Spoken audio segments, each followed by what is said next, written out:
Kukulong ko kayo kung yan ang huling gagawin ko sa aking buhay sa mundong ito. Pero hindi po ako papayag na lulustayin nyo ang nakalaan para sa mahirap ng mga Pilipino. Tumawag po kayo, PhilHealth, dito kung sinasabi nyo ako'y nagsisinungaling. Sabihin nyo mali ako. At sabihin nyo kung ano yung more noble causes. At sabihin nyo walang linalabag na batas. Bukas po ang aming linya in the interest of fairness.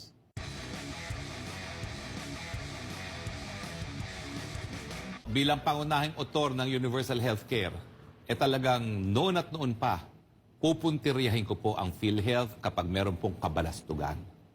Napakalaking kabalastugan na naman po ang nangyari sa PhilHealth. Sangayon po sa batas na ating isinulong, lahat ng pondo po ng PhilHealth, lahat po yan dapat i-google para sa benepisyo ng mga miyembro. At kung meron pang butal, gagamitin para palakihin pa ang pondo na mas malaking benepisyo ang maibigay sa mga miyembro ng PhilHealth. Dahil ang ating adhikain po at ninanais ng ating sinulong po ang Universal Healthcare, wala ng Pilipino na mamamatay dahil lamang sa kahirapan. Ang problema noon ng PhilHealth, kulang ang pondo, kaya kakaunti lamang ang kanyang benepisyo na naibibigay. In fact, dati, walang benepisyo kapag hindi ka na hospital. At dahil nga po sa ating Universal Healthcare, ngayon, pati ang diagnostics, covered na po. Dahil mas mabuti pang maiwasan ang pagkakasakit kesa tuluyang magkasakit ang taong bayan. Pero nung kailan po, sang-ayon sa aking mga bubuit, inaprubahan po ng board dahil hiningi po ng Malacanang ang napakalaking halagang 90 billion galing po sa pondo ng PhilHealth para po, quote-unquote, for more noble causes. Ito po ay malaking kabalastugan. Ito po ay malversation of public funds. Ito po ay labag sa Universal Healthcare Law na nagsasabi na walang pondo ang PhilHealth na dapat mapunta sa gobyernong pangnasyonal. Dapat po yan ibuhos sa mas marami pang benepisyo ng ating mga mamamayan nang sa ganon magkaroon na ng mas maagang katuparan ang ating pangako na wala nang mamamatay na Pilipino dahil lamang sa kahirapan. Anong noble causes ang inyong sinasabi?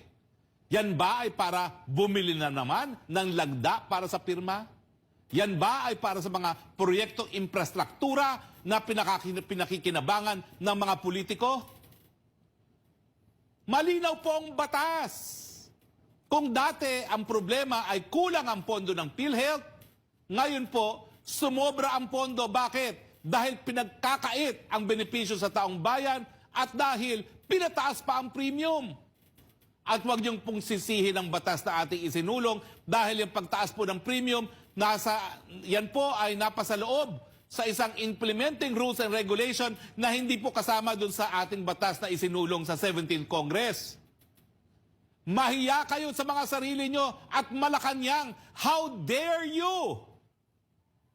Kung sobra ang pondo ng PhilHealth, dapat binawasan ang premium. Bakit nyo pa pinayagang tumaas na naman ang premium? Kung merong pondo ang PhilHealth, ibinigay nyo sana yan sa mga tulong medikal dahil ang dami pong namamatay pa rin dahil sa kahirapan lamang.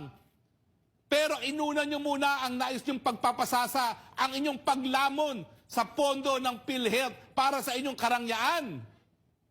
Mahiya kayo dahil yung pong salaping yan po'y nakalaan para sa kalusugan ng bayan. Hindi po yan para lapain ng mga politiko. Mamatay sana kayo lahat ng mga lumalamon ng pondo na nakalaan para sa kalusugan ng mga mahihirap na mga Pilipino. But because we are responsible here in SMNI, iniimbitahan ko po ang kahit sino sa PhilHealth, tumawag po kayo ngayon sa amin para marinig ang inyong panig. In fairness, kanina pa po namin kayo tinatawagan, kaya nga po hinuli namin itong segment na ito. Bakit kayo naglaan ng 90 billion for, quote-unquote, more noble causes? Ano pa ba ho ang noble cause kung hindi doon sa maiwasan ang pagkamatay ng mahirap dahil lamang sa kahirapan? Hindi ba ho, wala nang mas noble na cause pa kung hindi yung karapatan mabuhay? dahil napakadami pong namamatay dahil hindi lang nila kayang magpagamot? Wala na pong more noble cause dyan kung tayo po ay sisiguraduhin na maprotektahan ang karapatang mabuhay, lalong-lalo na ng mga mahihirap na mga Pilipino. Pasensya na po kayo. Wala pa ako sa gobyerno, talaga po, binabantayan ko na yung PhilHealth na yan. Lalo na nung naisulong natin ang universal healthcare. Hindi pa ba sapat na mga patay ay nakakakuha ng dialysis benefit?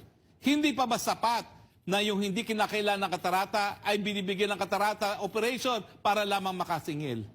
Hindi pa ba sapat yung anomalya na namibigay kayo ng grocery para lang magka-confine sa hospital lang kayo ay makakolekta sa PhilHealth?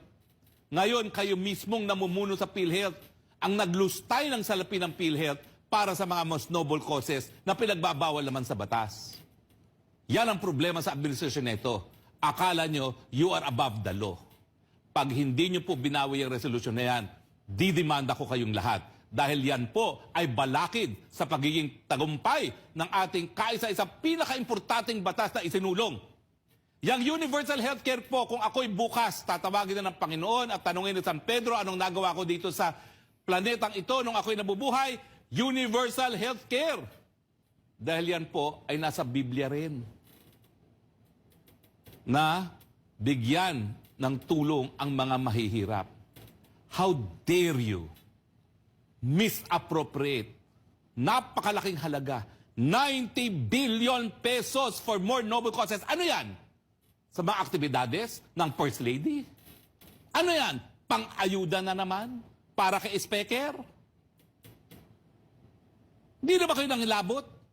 Ang dami-daming namamatay dahil sa kahirapan? Tapos yung pondo na dapat ibinigay sa benepisya, ibibigay nyo pa sa mga ibang mga quote-unquote noble causes? At bakit hindi nyo inanunsyo yan? Bakit tinago nyo yan sa publiko? Kung kayo ay merong marangal na dahilan sa misappropriation ng 90 billion, bakit nyo itinago at hindi isinapubliko? Mabuti na lang, marami pang nagmamahal sa bayan at nagsiwalat nitong balitang ito sa akin dahil alam nila, hindi tayo papayag. Magkikita po tayo sa korte at sisiguraduhin ko lahat kayong responsable dito sa malversation ng 90 billion, pakukulong ko kayo kung yan ang huling gagawin ko sa aking buhay sa mundong ito. Pero hindi po ako papayag na lulustayin nyo ang nakalaan para sa mahirap ng mga Pilipino. Tumawag po kayo, PhilHealth dito, kung sinasabi nyo ako'y nagsisinungaling. Sabihin nyo, mali ako. At sabihin nyo kung ano yung more noble causes. At sabihin nyo walang linalabag na batas.